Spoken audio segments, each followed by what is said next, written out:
Good morning my dear student. आज हम लोग एक इम्पॉर्टेंट टॉपिक है, this is the seepage analysis. यहाँ से भी एसएससी जेईई अब क्वेश्चन टच करना शुरू कर दिया है।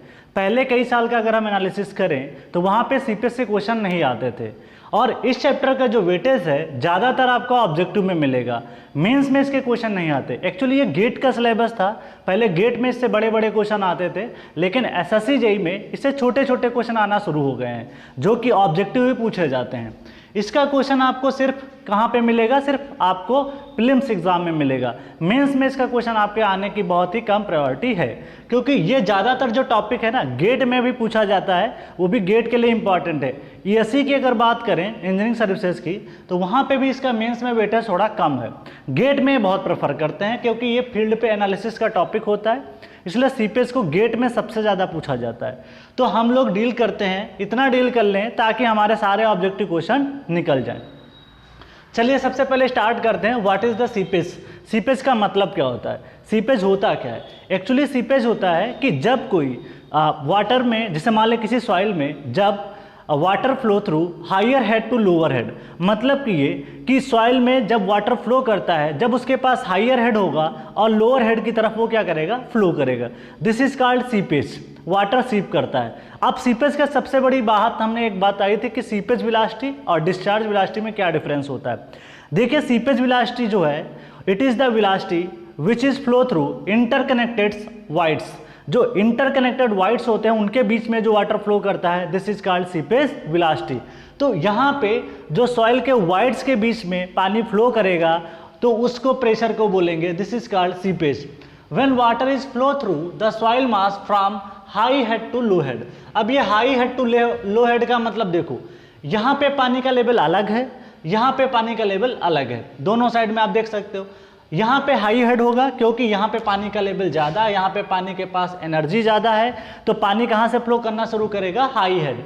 तो हाई हेड से यहाँ से फ्लो करना शुरू करेगा और कहाँ पे जाएगा, लोअर हेड की तरफ। तो जाहिर सी बात है ये जो हेड लॉस होगा, this is called H1 - H2 equal to head loss. ये हेड लॉस होगा ड्यू टू फ्रिक्शनल, जिसमें फ्रिक्शन काम करेगा किसमें, सॉइल में, क्योंकि जब पानी यहाँ से फ्लो करना शुरू करता है तो सॉइल के अंदर फ्रिक्शन होता है, ये रजिस्ट करता है, तो फ्रिक्शनल रेजिस्टेंस के कारण यहाँ पे लॉसेस होते हैं। अब ये लॉस आपका पीजोमेट्रिक हेड लॉस दिखाई पड़ेगा, तो H1 में से H2 का ये क्या हो जाएगा, लॉस। अब पानी का लेवल कितना बचेगा, यहाँ तक, जो कि H2 होगा। डेटम हम ये मान रहे हैं, this is the datum, this is the datum point आपका हो जाएगा, दिस इज द डेटम, ठीक है, दिस इज द डेटम।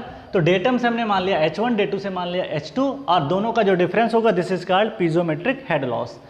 अब नेक्स्ट बात करते हैं टोटल हेड होता क्या है। बर्नौली के अकॉर्डिंग अगर हम बात करें तो टोटल हेड होता है, प्रेशर हेड होता है, डेटम हेड होता है, और काइनेटिक हेड बोल दो या उसको वेलोसिटी हेड बोल दो। Summation of this 3 is constant होता है, मतलब हम किसी भी दो पॉइंट पे बर्नौली इक्वेशन लगा सकते हैं। इस पॉइंट पे हम लोग बर्नौली इक्वेशन अप्लाई कर सकते हैं। ओके, अब बात कर लेते हैं, प्रेशर हेड को मैंने लिखा P/गामा, डेटम हेड को मैंने लिखा Z, और वेलोसिटी हेड को लिखा V²/2g। नेक्स्ट बात करते हैं, यहाँ पे सॉइल के केस में velocity is very very less. यहाँ पे वेलोसिटी बहुत कम होती है, क्योंकि मैंने पहले भी बताया था कि सॉइल में, पहली बात आप बताओ, यहाँ से एक बात सीखने को मिलेगी कि V इक्वल टू क्या होता था, K/I। आप बताओ कि वेलोसिटी किस पे डिपेंडेंट है, हाइड्रोलिक ग्रेडियंट पे डिपेंडेंट है, एंड द परमेबिलिटी यहाँ पे आ जाता है। अब सॉइल की परमेबिलिटी देख लो, ग्रेवल की कितनी होती है, सैंड की कितनी होती है, सिल्ट की कितनी होती है। आप देखोगे क्ले और सिल्ट की जो क्या कहते हैं परमेबिलिटी होती है, वो बहुत ही लेस होती है, 10⁻⁻6 के केस में होती है लगभग। तो यार उसका स्क्वायर करोगे तो 10⁻⁻12 हो जाएगा, और डिवाइड बाई 2g करोगे तो वो वैल्यू लगभग निगलेजिबल आएगी। जब वो निगलेजिबल आएगी तो उसको आप निगलेक्ट कर सकते हो, तो इसको हम एक अप्रॉक्सीमेट 0 मान सकते हैं। क्यों? क्योंकि प्रेशर हेड की वैल्यू सपोज दैट 2 आ गई, 2 मीटर आ गई, 3 मीटर आ गई, डेटम हेड 4 मीटर है, उसमें आप 0.00 करके कुछ जोड़ोगे तो कोई फर्क ही नहीं पड़ेगा, तो उसको आप निगलेक्ट कर दीजिए। तो इसलिए V²/2g को मैंने यहाँ पे निगलेक्ट कर दिया। अब बात कर लेता हूँ कहाँ पे, टोटल हेड इक्वल टू क्या लिख सकता हूँ, this is the pressure head plus datum head, because velocity V²/2g is neglected, so we write down the equation total head is equal to pressure head plus datum head। इस तरीके से हम इसको note कर सकते हैं इन केस ऑफ सॉइल। तो P by gamma plus G, it is also called piezometric head। और एक ऑब्जेक्टिव क्वेश्चन बन जाएगा कि piezometric head क्या होता है, तो piezometric head is the summation of pressure head and datum head। तो ये ऑब्जेक्टिव क्वेश्चन आपको FM में भी मिल जाएगा, सॉइल में भी मिल जाएगा। तो इसको बोलते हैं hydraulic gradient line, this is the HGL, hydraulic gradient line. तो ये P by gamma plus Z, इसको जोड़ने वाली जो लाइन होगी ना, उसको हम लोग क्या बोलते हैं, this is called hydraulic gradient line. दूसरी बात, हाइड्रोलिक ग्रेडियंट लाइन फ्लो के डायरेक्शन में घट भी सकती है, बढ़ भी सकती है, ऊपर भी जा सकती है, नीचे भी जा सकती है, लेकिन total energy line always decreasing in the flow direction. This is the very important point for objective question in fluid mechanics. जब पानी यहां से यहां फ्लो करेगा तो ये मान लेते हैं कि जो टोटल एनर्जी लाइन होती है, टोटल एनर्जी लाइन जो होती है वो ऑलवेज आपकी गिरेगी। यहाँ पे हमारा केस क्या है, एक्चुअली पीजोमेट्रिक हेड लाइन जो या हाइड्रोलिक ग्रेडियंट लाइन और आपकी टोटल जो लाइन है, एनर्जी लाइन है, वो एक्चुअली सेम ही मान है। क्यों? क्योंकि यहाँ पे वेलोसिटी हेड है ही नहीं, जीरो के बराबर है। इसलिए यहाँ पे ध्यान दीजिएगा, total energy line always decreasing in the direction of flow, but hydraulic gradient line में बी इंक्रीज और decrease depending upon the condition. Suppose that आपने यहाँ पे पंप लगा दिया, पंप क्या कर देगी, तुरंत प्रेशर को इंक्रीज कर देती है, कम ज़्यादा कर देती है, तो उस हिसाब से प्रेशर हेड वगैरह क्या हो जाता है, कम ज़्यादा वहाँ पे हो जाता है। इसलिए मैं बोलता हूँ कि हाइड्रोलिक ग्रेडियंट लाइन हमेशा क्या हो सकती है, अप एंड डाउन। दूसरी बात, जो टोटल एनर्जी लाइन होती है वो हमेशा टॉप पे रहेगी, किसके, हाइड्रोलिक ग्रेडियंट लाइन के। इस चीज़ को थोड़ा सा ध्यान रखिएगा। नेक्स्ट बात करते हैं, in case of soil total head equal to piezometric head. हम सॉइल के केस में लिख सकते हैं total head equal to piezometric head. अब बात कर लेते हैं what is the seepage pressure. ये बातें तो मैं पहले भी बता चुका हूं, जब परमेबिलिटी चैप्टर पढ़ाया था लेक्चर नंबर 1, वहां पे मैंने 1 में बता दिया था कि ये कहानी क्या होती है। नेक्स्ट बात करते हैं सीपेज प्रेशर पे। इसका मतलब क्या होता है, देखिए क्या होता है कि जब पानी फ्लो करता है higher head to lower head, पानी फ्लो करता है थ्रू द सॉइल मास, किसी सैचुरेटेड सॉइल मास से जब वाटर फ्लो करता है from higher head to lower head, तब होता क्या है कि जो वाटर है एक प्रेशर एक्सर्ट करता है, किस पे, सॉइल के स्केलेटन पे, सॉइल के ढांचे पे। मतलब कि सपोज दैट कि सॉइल का स्केलेटन इस तरीके से मैंने बना दिया, तो जैसे सीपेज इसमें होगा तो इस पे एक प्रेशर लगाएगा, क्या लगाएगा, दिस इज द प्रेशर। तो इसके स्केलेटन पे, इसके ढांचे पे, इसके स्ट्रक्चर पे एक प्रेशर लगाएगा water, this is called seepage pressure. अब ये मैं बात कर रहा हूं, यहाँ पे अच्छे से डेफिनेशन को पढ़ते हैं। When the water flow through saturated soil mass it exert a pressure over soil skeleton. Skeleton का मतलब होता है ढांचा, ठीक है। सॉइल के स्ट्रक्चर पे हम लोग क्या करते हैं, यहाँ पे वाटर क्या करता है, प्रेशर एक्सर्ट करता है by virtue of frictional drag. Frictional drag की वजह से क्या होता है, क्योंकि सॉइल में फ्रिक्शन होता है, इस वजह से फ्रिक्शन की वजह से उस पर एक प्रेशर लगता है। अब ये प्रेशर लगता है जिसकी वजह से हम इसको बोल पाते हैं सीपेज प्रेशर। प्रेशर लगा तो इसको प्रेशर बोल दिया, सीपेज इसलिए बोलते हैं क्योंकि वाटर वहाँ पे सीप करता है। सीप कहाँ से करता है, इंटरकनेक्टेड वाइड से, ठीक। अब मान लेते हैं, लेट अस अज्यूम कि seepage head equal to H। चलो मान लेते हैं this is the seepage head H, क्योंकि वाटर इस सॉइल मास से पास किया है, इसलिए मैं मान लेता हूं यार सीपेज हेड आपका यहाँ पे H आता है, जो कि दोनों का डिफरेंस होगा, difference of पीजोमेट्रिक head of water in up stream side and down stream side, ठीक है। तो आप ये ट्रायंगल और इस ट्रायंगल के बीच का डिफरेंस ले लो, this is called piezometric head loss.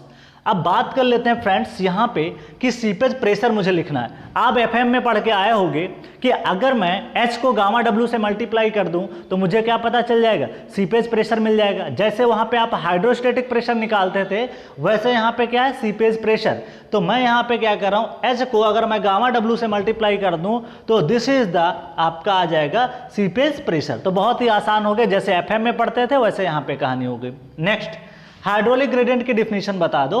Hydraulic gradient is nothing but it is the difference of, it is the ratio of पीजोमेट्रिक head difference divide by soil sample length. जितनी soil sample length से water पास करता है उतनी length से divide कर दीजिए, और कितना लॉस हुआ from upstream side to downstream side. अगर आप देखोगे तो this is H1 minus H2 divide by Z। इस डायग्राम से समझते हैं, Z is the length of the soil sample, H1 is the head in upstream side, H2 is the head in downstream side। दोनों का जो difference देखिए, यहाँ पे हेड हाई है तो पानी हमेशा यहाँ से इधर की तरफ ही फ्लो करेगा। अब पानी जब फ्लो किया तो उसकी कुछ ना कुछ तो एनर्जी लॉस होगी due to friction.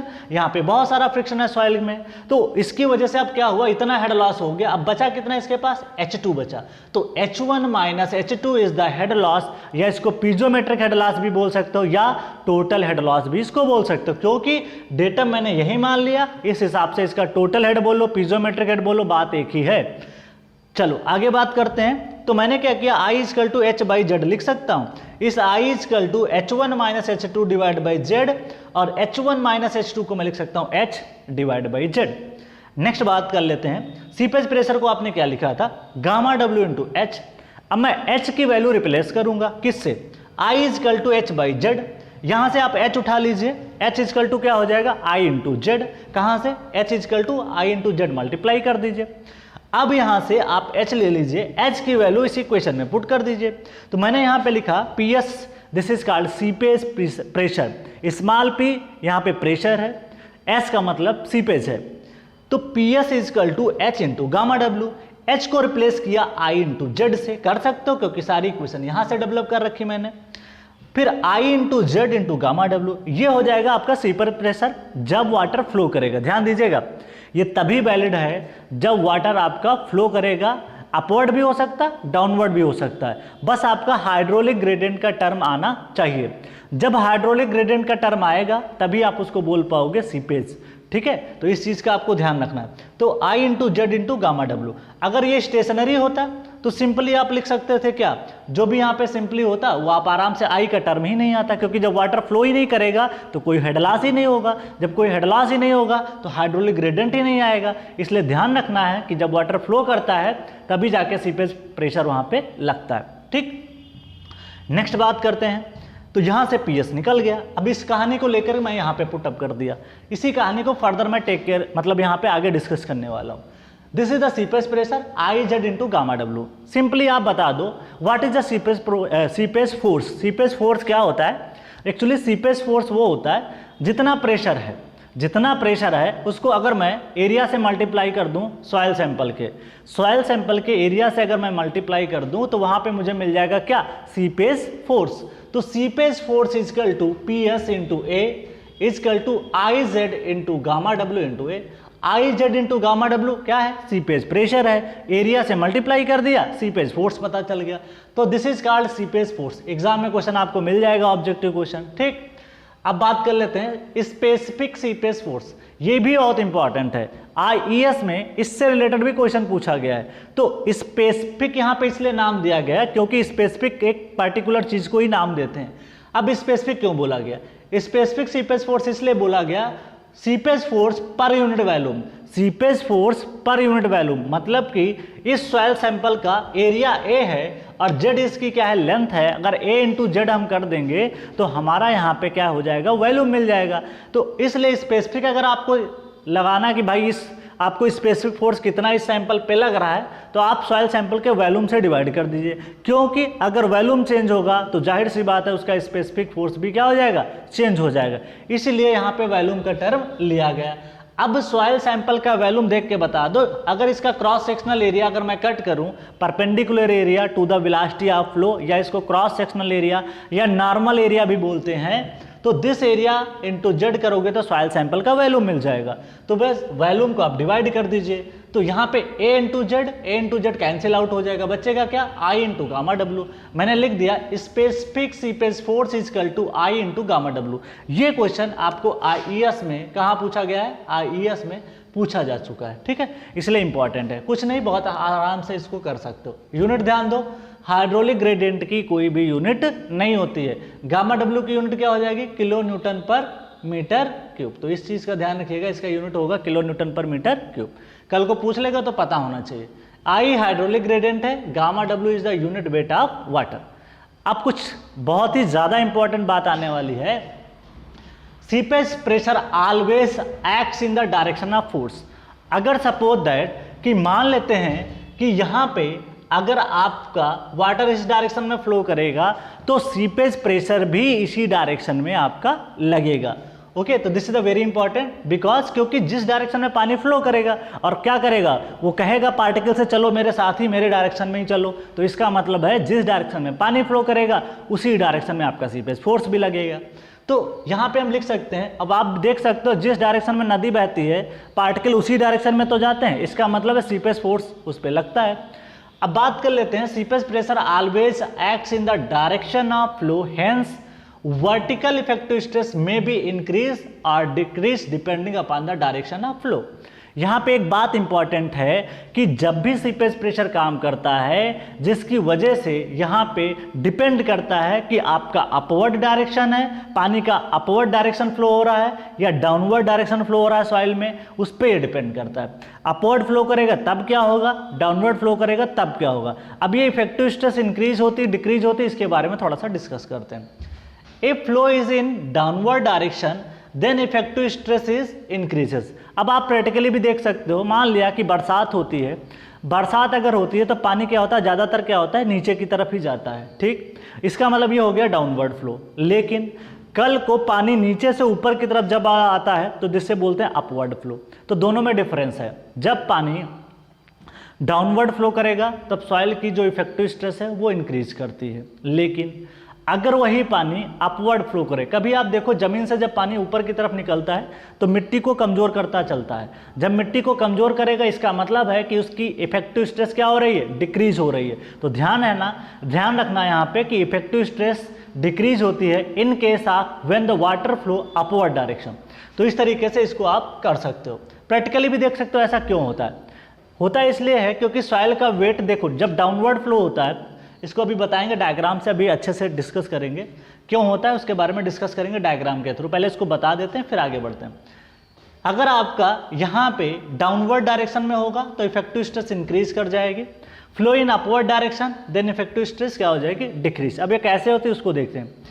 Effective stress is given by equation, ये इक्वेशन होती है, देखिए यहाँ पे मान लेते हैं किसी पार्टिकुलर डेप्थ जेड की बात करता हूं, अभी आपको समझाऊंगा। मान लेते हैं कि इसकी डेप्थ जेड है, यहां से ये आपका हाई, यहां पे हेड है, यहां पे आपका इस डायरेक्शन में हेड यहां पे है और यहां पे हेड ये है। मान लेते हैं कुछ देर के लिए कि यहां पे सपोज दैट ये हायर हेड है, ये लोअर हेड है। पानी कैसे फ्लो करेगा, इस डायरेक्शन में देखो तो ये पानी अपवर्ड डायरेक्शन में जा रहा है, ठीक है। जब पानी अपवर्ड डायरेक्शन में जाएगा तो इसका मतलब सीपेज फोर्स भी किधर लगाएगा, अपवर्ड डायरेक्शन में लगाएगा। अब इसी कहानी को समझाता हूं। ये एक जनरल इक्वेशन में मानता हूं कि इसी से मैंने निष्कर्ष यहां से निकाला कि फ्लो डायरेक्शन में इसने एक कहानी बताई थी मे बी इंक्रीज और डिक्रीज, इसलिए मैंने यहां पे प्लस माइनस पीएस जोड़ दिया। प्लस माइनस इसलिए जोड़ा may be increase may be decrease depending upon the direction of flow, इसलिए मैंने इसको प्लस माइनस कर दिया। अब आप बताइए किसी पर्टिकुलर डेप्थ पे जा करके अगर आपको इफेक्टिव स्ट्रेस लिखनी हो तो कैसे लिखते थे। कल ही टॉपिक डिस्कस किया था पिछले लेक्चर में कि सपोज दैट कि अगर आपके पास सच दैट कि मान लेते हैं कि एक डेप्थ जेड है और यहाँ पे आप या वाटर टेबल यहाँ पे है और आपसे कहा जाए कि यहाँ पे आपको इफेक्टिव स्ट्रेस बतानी है, तो क्या करते थे, इफेक्टिव स्ट्रेस इक्वल टू क्या होता है, टोटल स्ट्रेस।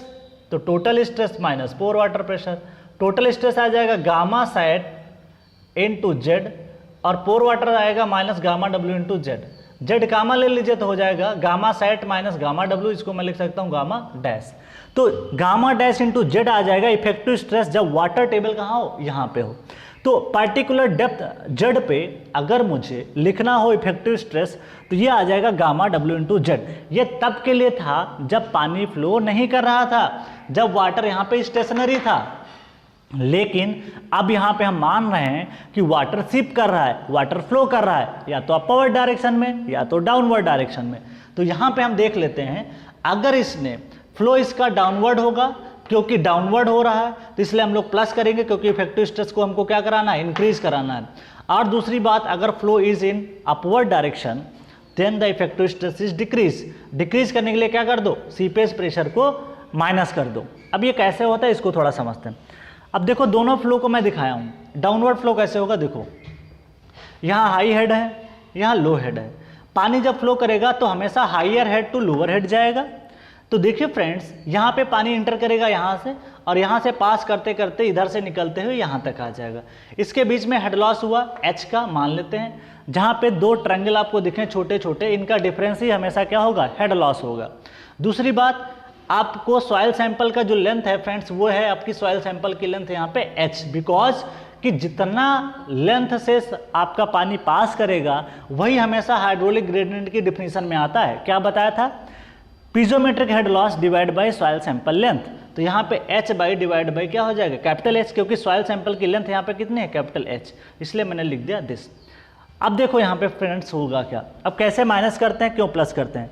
अब देखो यहाँ पे सॉइल का वेट एक्चुअली नीचे की तरफ काम कर रहा है, और जो सीपेज प्रेशर होगा वो भी नीचे की तरफ काम करेगा। इसी वजह से हम लोग यहाँ पे क्या कर देते हैं, प्लस कर देते हैं। इस बात का थोड़ा सा यहाँ पे ध्यान दो। कैसे, मान लेते हैं कि सॉइल का जो वेट है फ्रेंड्स, सपोज दैट कि सॉइल का जो वेट है, ऐसे समझते हैं। देखो अगर इसको समझना है, सपोज दैट देखो यहाँ पे क्या हो रहा है, ये सॉइल का वेट मान लेते हैं WS है, सॉइल वेट, और जो सीपेज प्रेशर है वो भी नीचे की तरह काम कर रहा है, इसलिए दोनों सेम डायरेक्शन में है, इसलिए मैंने क्या कर दिया, जोड़ दिया।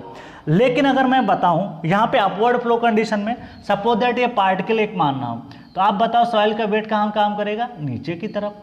आप बताओ पानी किधर फ्लो कर रहा है, ऊपर की तरफ। तो आप बताओ कि यहाँ पे जो सीपेज प्रेशर लगेगा ऊपर की तरफ लगेगा या नीचे की तरफ, तो ये लगेगा ऊपर की तरफ, क्योंकि सीपेज हो रहा है। तो इसको मैं लिख सकता हूँ दिस इज द PS। अब आप बता दो कि क्या दोनों का डायरेक्शन सेम है, बिल्कुल नहीं सेम है, दोनों अपोजिट डायरेक्शन में है। इसलिए यहाँ पे गामा डैश इंटू जेड जो कि इस वेट के कारण आएगा, minus IZ into gamma W जो कि सीपेज की वजह से आएगा। तो यहाँ पे दोनों अपोजिट है, यहाँ पे दोनों क्या है, सेम है। तो यहाँ पे क्या है, सेम डायरेक्शन है, दोनों का सेम है, सेम डायरेक्शन है किसका, वेट का और सीपेज का। यहाँ पे क्या है, अपोजिट डायरेक्शन है, इस वजह से मैंने यहाँ पे लिखा। ठीक है, तो इस तरीके से चीज़ों को आप डील कर सकते हो। इस इक्वेशन को याद करना इंपॉर्टेंट है, कुछ नहीं आसान है यार। गामा W इंटू जेड याद करना कितना आसान था, मैंने बहुत अच्छे से पढ़ाया था। कैसे, सिंपली कहीं किसी पॉइंट पे आपको इफेक्टिव स्ट्रेस लिखना है, लिख लीजिए, प्लस सीपेज आपको ऐड करना, प्लस माइनस लगाना है। बाकी कहानी मैं सीपेज फोर्स का पूरा बता ही चुका हूँ आपको, this is the IZ into gamma W। यही वैल्यू उठा करके मैंने क्या कर दिया, यहाँ पे प्लस माइनस कर दिया, बस रिमेंबर हो गया फार्मूला। तो कुछ भी रटने का नहीं, बस समझने का है। इस पे जो क्वेश्चंस आते हैं ध्यान दीजिएगा, यहाँ पे जो डेप्थ गेट वाले स्टूडेंट्स के लिए मैं बता रहा हूँ, बहुत सारे क्वेश्चन आए हुए हैं इस पे गेट में अच्छे अच्छे। जब भी आपको ऐसे क्वेश्चन लगाने हो तो सबसे पहले आपके लिए इंपॉर्टेंट क्या हो जाता है, ध्यान देना। यहाँ पे सबसे इंपॉर्टेंट है हाइड्रोलिक ग्रेडियंट। वो कैसे निकालोगे, सबसे पहले ये देख लिया करो कि कहाँ पे डिफरेंस कितना हेड लॉस का है। तो यहाँ पे और यहाँ पे आपको सबसे पहले ये पता करना होगा कि दो उल्टा ट्रायंगल आपको जो दिखाई पड़े उनके बीच का हेड लॉस ले लिया करो, कितना डिस्टेंस हो तो मेजर कर सकते हो देख के। दूसरी बात, सॉइल सैंपल की जो लेंथ जेड की वैल्यू कंसीडर करनी है वो इंपॉर्टेंट है, टॉप से ही लेना है। कहाँ से लेना है, टॉप से ही आपको कंसीडर करना है। तो मैंने यहाँ पे जो डेरिवेशन में जेड की लेंथ मानी है वो यहीं से ही मानी है। इसका मतलब कल को एग्जाम में अगर यहाँ से डिस्टेंस दिया हुआ है तो टोटल में से सब्ट्रैक्ट करके ही आपको जेड यहाँ पे, मान लिया कह दिया एक सी पॉइंट है जहाँ पे 2 मीटर पे है, तो आप देखो सपोज दैट के 5 मीटर है, तो आपको जेड की वैल्यू 3 मीटर पुट करना पड़ेगा, 5 - 2 = 3। तो इस चीज़ का थोड़ा ध्यान रखिएगा। यहाँ पे मैंने जेड कहाँ से माना, यहाँ से। ठीक, तो ये कहानी थी आपकी इंपॉर्टेंट। ऐसे क्वेश्चन ईएस में बहुत आए हैं कि फ्लो अपवर्ड डायरेक्शन में हुआ तो इंक्रीज होगा डिक्रीज होगा। वैसे भी देख सकते हो प्रैक्टिकली, जब पानी नीचे से ऊपर आता है तो सॉइल को कमजोर करता जाता है, क्योंकि बॉयंसी फोर्स काम करता है, बॉयंसी भी कह सकते हो, या सीपेज प्रेशर क्या कर रहा है, इसी डायरेक्शन में काम कर रहा है। तो दोनों इक्वल एंड अपोजिट लगेंगे ना, तो सॉइल कमजोर हो जाएगी, जाहिर सी बात है। वो इधर खींच रहा होगा, ये इधर खींच रहा होगा, तो आपस में क्या है कि टेंशन हो जाएगा। आपस में जब टेंशन हो जाएगा तो पार्टिकल दूर दूर भागेंगे, जब पार्टिकल दूर दूर भागेंगे तो उनकी बॉन्डिंग वीक हो जाएगी, जब बॉन्डिंग वीक हो जाएगी तो इंसान कमजोर हो जाएगा, तो उसकी स्ट्रेंथ भी क्या हो जाएगी, कम। अगर इफेक्टिव स्ट्रेस कमजोर हो गई, कम हो गई, तो उसकी शियर स्ट्रेंथ भी कम हो जाएगी। अब शियर स्ट्रेंथ कम होगी, देखेंगे कि क्लेई सॉइल है कि सैंडी सॉइल है, अब उसी के बारे में आगे डील करना है। तो ये फ्रेंड्स हम लोग बात कर लिए। अब हम लोग आगे बात करेंगे कि आपका क्विक सैंड कंडीशन क्या होती है, उसके बारे में हम लोग यहाँ पे डील करने वाले हैं, जो कि काफ़ी ज़्यादा इंपॉर्टेंट होने वाला है। प्लीज़ आप इसको नोट कर लीजिए, फिर मैं आगे बढ़ता हूँ, चीज़ों को आगे फर्दर कैरी आउट करता हूँ।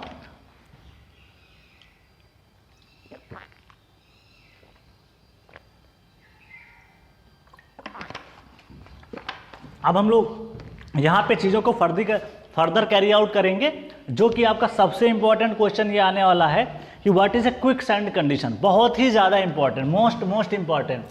ठीक है, तो इसको हम लोग यहाँ पे डील करने वाले हैं कि कैसे चीज़ों को हम लोग यहाँ पे कैसे हम लोग इसको सॉल्व करेंगे, क्योंकि बहुत ही ज़्यादा इंपॉर्टेंट है, जितना कह दें उतना। तो अब हम लोग बात करेंगे यहाँ पे डील करने वाले हैं, नेक्स्ट टॉपिक है हमारा क्विक सैंड कंडीशन, जो कि एग्जाम में अक्सर पूछी जाती है। ठीक है, तो नेक्स्ट हम बात करेंगे quick sand condition. Next important topic quick sand condition, जो कि काफ़ी ज़्यादा इंपॉर्टेंट है, उसके बारे में हम लोग यहाँ पे डील करेंगे। बहुत बार पूछा गया है क्विक सैंड कंडीशन, उसको हम डील करते हैं, जो कि काफ़ी ज़्यादा इंपॉर्टेंट है। तो क्विक सैंड कंडीशन के बारे में डील करेंगे, बहुत ही ज़्यादा इंपॉर्टेंट है। हर साल एसएससी जेईई में ना उससे क्वेश्चन आते रहते हैं, प्लस ईएस में बहुत क्वेश्चन है, प्लस गेट में भी क्वेश्चन बने हैं। तो पहले उसको समझना जरूरी है, क्योंकि सीपेज में सबसे अगर इंपॉर्टेंट पार्ट है ना, तो थ्योरेटिकल अगर पॉइंट ऑफ से देखें तो वो क्विक सैंड ही है। अक्सर पूछा जाता है, इंटरव्यू में भी पूछ लिया जाता है, what is the quick sand condition. तो वो थोड़ा सा हमारे लिए इंपॉर्टेंट होगा, उसका एक एक पॉइंट करके हम लोग डिस्कस करेंगे, क्या फार्मूले आते हैं क्या नहीं आते हैं, उसके बारे में डील करते हैं। थोड़ा सा फोकस करके आपको रखना होगा, चीज़ें अच्छे से करेंगे। व्हाट इज़ दिस, आगे हम लोग बात करने वाले हैं, एक एक टॉपिक डिस्कस करेंगे फ्रेंड। जितना आपके एग्जाम में पूछा जाता है उतना जरूर डिस्कस करेंगे। अभी तक एक दो क्वेश्चन आए हैं आपके एग्जाम में से रिलेटेड, तो पूरा तो पढ़ना पड़ेगा, क्योंकि अगले साल पूछ लेगा तो क्या करोगे, इसलिए कोई भी चीज़ मिस नहीं करते हैं। ठीक है, वहीं से अगर वो टच करना शुरू किया, इसका मतलब अगली बार भी वहाँ से क्वेश्चन आने के चांस हैं। तो इसलिए थोड़ा सा यहाँ पे चीज़ें एक बार पढ़ना है, अच्छे से करना है। अगला टॉपिक हम लोग जो है डिस्कस करने वाले हैं quick sand condition. Next topic is discuss about quick sand condition. इसका नाम क्यों रखा गया, सारी चीज़ें देखेंगे, इसको अलग अलग नाम से पुकारते हैं, तो सारी चीज़ें हम लोग यहाँ पे डिस्कस करेंगे। ठीक है, तो आगे हम लोग बात करेंगे क्विक सैंड कंडीशन के बारे में। Next topic is discuss about quick sand condition. Quick sand condition, quick sand condition. ठीक, चलो एक एक पॉइंट करके हम यहाँ पे डील करते हैं। What is the quick sand condition, जिसके बारे में यहाँ पे डिस्कस करेंगे। थ्योरेटिकल है, थोड़ा सा लिख देते हैं, उसके बाद में चीज़ें आगे डिस्कस करेंगे। पहला है, इसमें एक हेडिंग बनाते हैं, स्पेशल केस। स्पेशल केस, देखिए स्पेशल केस में when flow takes place in upward direction, इस चीज़ का ध्यान रखना है, जब अपवर्ड डायरेक्शन में फ्लो होगा तभी ये वैलिड है। when flow takes place, when flow takes place in upward direction, seepage pressure also act, seepage pressure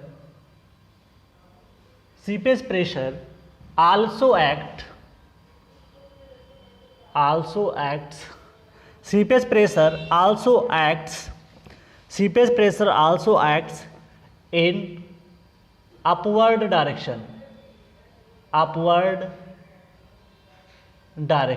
कहाँ पे काम करेगा, upward direction, and effective stress is reduced, and effective stress is reduced. ठीक है, इफेक्टिव स्ट्रेस क्या हो जाती है, इससे रिड्यूस हो जाती है। क्यों रिड्यूस हो जाती है, मैंने आपको बताया था, gamma dash is equal to क्या पढ़ाया था, gamma dash into Z minus I Z into gamma W. ठीक है, तो इसलिए यहाँ पे रिड्यूस हो जाती है। बात करते हैं नेक्स्ट पॉइंट की, इसी में ही डील करते हैं। If the seepage force, if the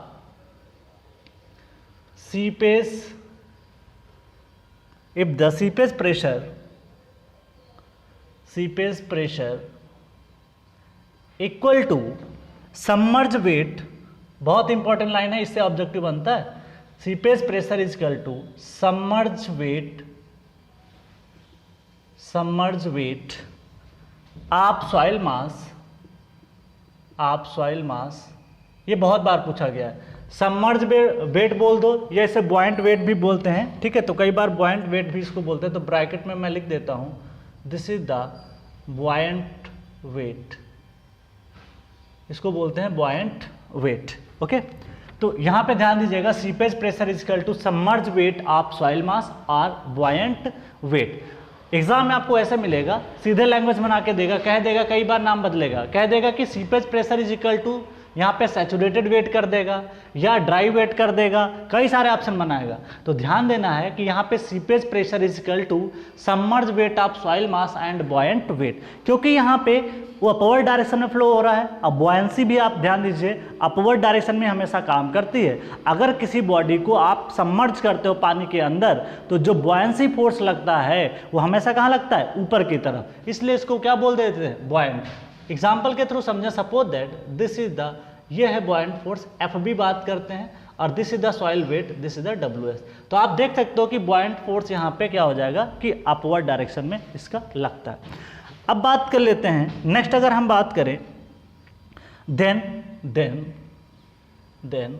effective stress is reduce to zero, then effective stress is reduced to zero. बहुत इंपॉर्टेंट है, इफेक्टिव स्ट्रेस अगर ये इक्वल हो जाएगा तो ये जीरो के बराबर हो जाता है। In such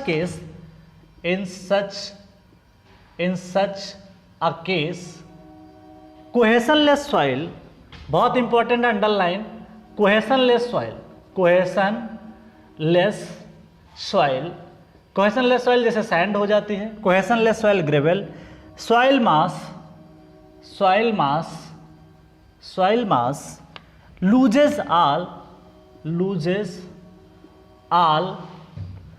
loses all its shear strength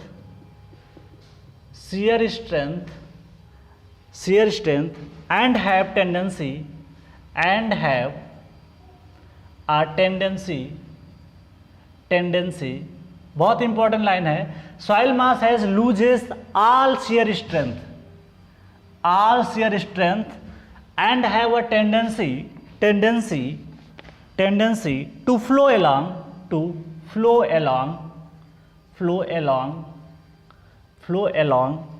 with the water के साथ जो है पार्टिकल भी क्या करना शुरू कर देते हैं, flow. It is also called, अगला पॉइंट है, इस कंडीशन को क्या बोलते हैं, इट इज, बहुत इंपॉर्टेंट है, it is also called quick sand. इसको क्या बोलते हैं, क्विक सैंड बोलते हैं। क्विक क्या मतलब होता है कि अब पार्टिकल क्या है, अनस्टेबल हो गए, पार्टिकल अपने बीच में जो बॉन्डिंग थी अब वो छूटना शुरू हो जाएगी। ठीक है, इन केस ऑफ दिस, क्योंकि मैंने बताया दोनों इक्वल एंड अपोजिट डायरेक्शन में फोर्स लगा हुआ है, तो वेट तो नीचे की तरफ लगाएगा, सीपेज फोर्स ऊपर की तरफ लगाएगा, तो आपस में क्या होगा कि दूरियां बढ़ना शुरू हो जाएंगी। इसलिए इसको बोलना है, it is also called quick sand condition, comma boiling of sand. ठीक है, बॉइलिंग ऑफ सैंड, इसका दूसरा नाम है, बहुत इंपॉर्टेंट है, एग्जाम में आपको मिल जाएगा कि what is the boiling of sand. इसको भी मैं बताता हूँ। नेक्स्ट है फ्लोटिंग, इसको एक दूसरा नाम देते हैं फ्लोटिंग, और बर्स्टिंग, बर्स्ट हो गया इसलिए इसको बोलते हैं बर्स्टिंग। ठीक है, अब देखिए फ्रेंड्स, यहाँ पे it is also called quick sand, boiling of sand, floating और बस्टिंग ऑफ सैंड। अब देखिए यहाँ पे होता क्या है, जब ऊपर की तरफ क्या होता है, ऐसे समझते हैं, सपोज दैट कि यहाँ पे सैंड पार्टिकल की एक लेयर थी, इस तरीके से मान लेते हैं सैंड पार्टिकल की एक लेयर थी। इस लेयर में होता क्या, जब पानी यहाँ से फ्लो करना शुरू होता है इस डायरेक्शन से, तो होता क्या है फ्रेंड्स, जब आपकी बॉयंट फोर्स यहाँ पे इक्वल टू हो जाएगा सीपेज प्रेशर के, तो होता क्या है कि यहाँ पे इफेक्टिव स्ट्रेस क्या हो जाती है, effective stress is equal to zero. क्यों जीरो होता है, अभी इक्वेशन से भी दिखाएंगे आपको। ठीक, जब ये जीरो हो जाता है तो आपस में अब इनके बीच में बॉन्डिंग नहीं बचती है। जो स्ट्रांग इनके बीच में बॉन्डिंग थी, बॉन्डिंग भी कह सकते हो, या इनके बीच में जो क्लोजर पार्टिकल थे, आपस में चिपके हुए थे, पड़ोस में थे, अब वो दूर होना शुरू हो जाएंगे। क्यों, क्योंकि एक फोर्स ऊपर की तरफ लग रहा है, वेट नीचे की तरफ काम कर रहा है। देखिए वेट नीचे की तरफ काम करेगा और जो सीपेज प्रेशर होगा ऊपर की तरफ काम करेगा, तो आपस में क्या है ना कि डिस्टेंस बढ़ जाएगी। जब डिस्टेंस बढ़ जाएगी तो इनके बीच में गैपिंग शुरू हो जाएगी। अब दूसरी बात, ये कोहेशनलेस सॉइल में अगर होता है तो इसमें कोई बॉन्डिंग तो कोहेशन की वजह से रहेगी नहीं, तो ये पार्टिकल दूर दूर भागना शुरू हो जाएंगे। जब ये दूर दूर भागेंगे तो बीच में जब क्या हो जाएगा, एकदम से इसमें क्या होगा, क्विक सैंड कंडीशन। अब ये क्विक का मतलब ये होता है कि बहुत जल्दी होता है, तो इसे बोलते हैं क्विक सैंड। बॉइलिंग इसलिए बोलते हैं कि जब यहाँ पे सीपेज अकर होता है अपवर्ड डायरेक्शन में, तो आपको जो ऊपर का सरफेस है ना, थोड़ा सा ऐसा लगेगा कि यहाँ पे अभी कोई बॉइलिंग करके चला गया है। बॉइलिंग का मतलब ये होता है कि जैसे सपोज दैट आप खाना बनाते हो, तो बॉइलिंग करके मान लिया आपने चावल वावल बनाते हो, तो चावल में आप देखते हो कुछ देर के बाद अगर मान लिया आप कहीं किसी ओपन कंटेनर में आप अगर चावल वगैरह बनाते हो, तो आप देखो कल को कि जब हम वहाँ पर ओपन कंटेनर में कभी चावल वगैरह बनाते हैं, तो आप देखो बॉइलिंग सरफेस पे कुछ ना कुछ अलग दिखाई पड़ता है। तो यहाँ पे सैंड के केस में भी बॉइलिंग हो जाता है। जब यहाँ पे क्विक सैंड कंडीशन आकर होती है, तो यहाँ पे बॉइलिंग का प्रोसेस होता है। बॉइलिंग का मतलब ये होता है कि जैसा सरफेस आप बॉइलिंग में देखते हो किसी खाना बनाते समय, किसी भी चीज़ को गर्म करते समय, वैसे सैंड के केस में बॉइलिंग जैसा दिखाई पड़ता है, इसलिए इसको बोलते हैं बॉइलिंग ऑफ सैंड। फ्लोटिंग क्यों बोलते हैं? क्योंकि पार्टिकल के बीच में अब कोई बॉन्डिंग वॉन्डिंग बची नहीं है, तो पार्टिकल इसके तैरना शुरू कर देते हैं, भागना शुरू कर देते हैं, इसलिए इसका नाम पड़ जाता है फ्लोट, मतलब छोटे छोटे पार्टिकल ऊपर तैरना शुरू कर देते हैं। बस्टिंग इसलिए बोलते हैं क्योंकि सारा बीच में ये क्या बंधन टूट जाएगा, तो इस तरीके से सब चीज़ें क्या हो जाएंगी, बिखर जाएंगे, इसलिए इसको बोलते हैं बस्टिंग। एग्जाम में सारे नाम इंपॉर्टेंट है, पूछ लिए जाएंगे, ठीक है। नेक्स्ट अगर बात करें, नेक्स्ट है for quick sand condition. Quick sand condition के केस में क्या था, इफेक्टिव स्ट्रेस इक्वल टू 0। मैंने अभी आपको बताया, मैं क्या लिखा था, एक इक्वेशन मैंने लिखी थी कुछ देर पहले, इसमें इफेक्टिव स्ट्रेस 0 कैसे हुई, जब आपने लिखा था gamma dash into Z minus I, ठीक है, I Z into gamma W. Okay, this is the buoyant weight, this is the seepage pressure. अगर आप सीपेज प्रेशर को सबमर्ज वेट के बराबर कर दोगे, तो आप सबमर्ज वेट तो इसका ये हो जाएगा, और इसका ये जो वैल्यू है this is called seepage pressure. अगर आपस में दोनों इक्वल हो जाएंगे तो जाहिर सी बात है कैंसिल हो जाएंगे। इसका मतलब अगर ये आप gamma dash is equal to Z equal to अगर आई जेड गामा डब्ल्यू आप लिखते हो, तो इफेक्टिव स्ट्रेस क्या आएगी, 0।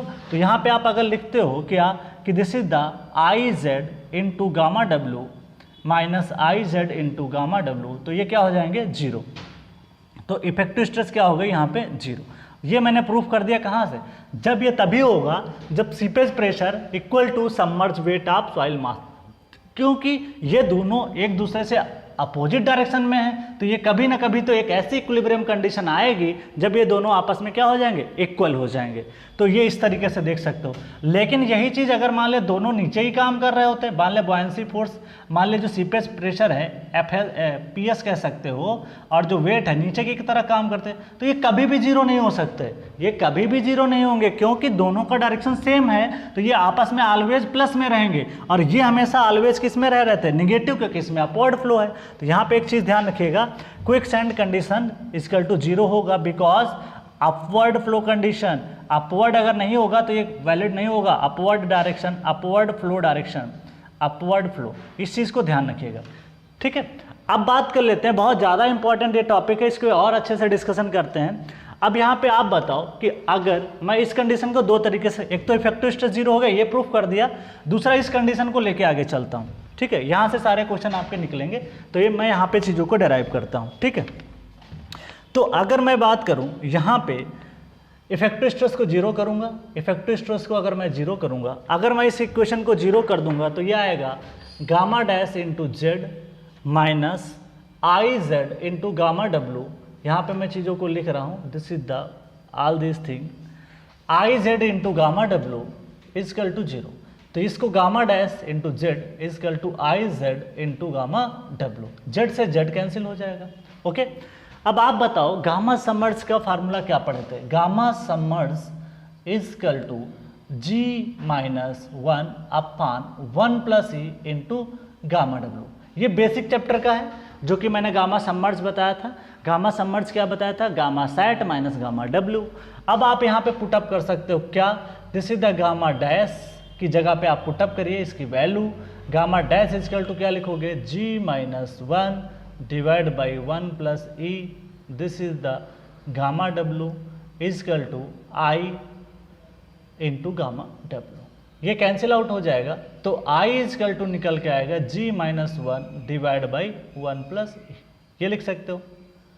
बहुत ही ज़्यादा इंपॉर्टेंट, बहुत ही ज़्यादा, जितना इंपॉर्टेंट कम कर सकें इसको, ये बहुत ही ज़्यादा इंपॉर्टेंट रिलेशनशिप है कि क्रिटिकल हाइड्रोलिक ग्रेडियंट का फार्मूला क्या होता है।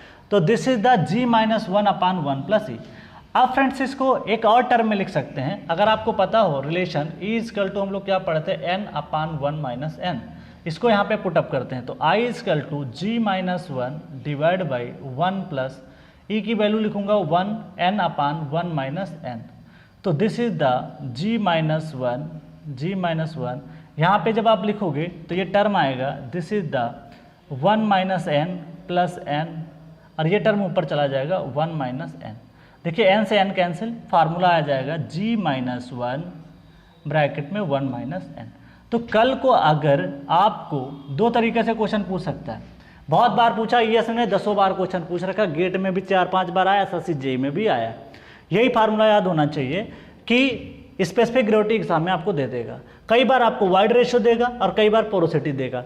अगर आपको वाइड रेशियो दिया है तो आप एक काम कर सकते हो सीधे रख दीजिए, अगर पोरोसिटी दिया है या तो एक काम करो पोरोसिटी से पहले वाइड रेशियो निकालो, और उससे बेटर ये रहेगा कि आप ये याद कर लो G-1 और ब्रैकेट में 1 - n। याद करने का तरीका बताओ, ये बताओ यहाँ पे n-1 आएगा कि 1 - n आएगा? 1 - n आएगा, क्योंकि पोरोसिटी की वैल्यू कभी भी 1 से ज़्यादा नहीं हो सकती, इसलिए फार्मूले में हमेशा 1 - n आएगा, n-1 नहीं आएगा, क्योंकि पोरोसिटी की वैल्यू हमेशा क्या होती है 1 से कम होती है, इसलिए हमेशा क्या आएगा 1 - n।